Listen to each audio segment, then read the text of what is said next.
Bhí mna bárán an seo gur páistí óga a fáil gur an ciadúir nó a tréis bheith seintu gur cúpla Thosta me seintu márán ag caimplú 5 bhliain d'aois, so sin 3 bhliain up an leis. Má chiad bhainteoir a bh gomaise David Highland agus an son is níomh fenil a raibh imime bhuana. Aistíim le danú go minic agus an báránaí a bhíocha cósan a sé donnacha gá agus thug sé sin inspráid mór dom lá le siúd a seint agus fecha mar cairn des na fhí seán de agus taithníonn siad an go mór. Leis na páistí níos óige haid a chamóna dómhar dús conas reinteá conas é a bhla a gceart ach bhí fán rial nó jig nó rudí mar sin. Buachailí am lán sa rang níos óige an son bhíon rang níos sinna gom le chalín amháin. Ach bhíon sé glóir go leor ba bhí mábal féad a chiúnú fuairs go leor. Na dúilhána bhíonna gom just gachtainna chomáid soccer nó ar éigean. Ach bhíon sé go bhrá agus taithníonn leis na páistí. Tá tradiisiún úntach ceoil sa cheantar seo agus is tólam bhí easnamh ann ar cúpla bliain níor bhéon ranganna ceoil mar seo arsúil i ruch Covid. Ribh sin bhí scoil úntach ceoil arsúil an thuúlaí agus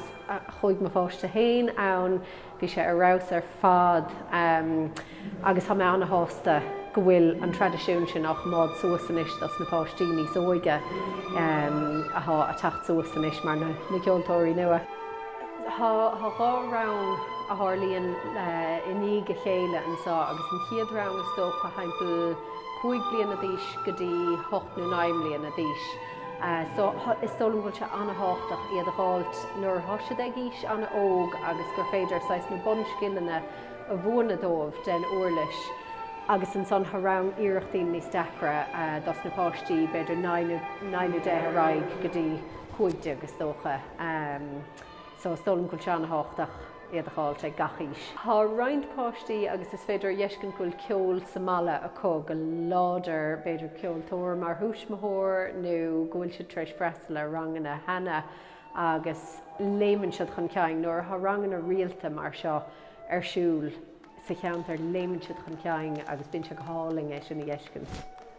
Háid an dar go húntaach á taithí úntaach a gé agus is tólam gur úntaach an deisiad dos na páistí go mbíonn múntóirí comá san haimpel an ceantar sásta na ranganna sa a dhéanamh i gcó fort le chomhlach forbartha na néise comá. Seo an rud go húntaach míall ar na ranganna sa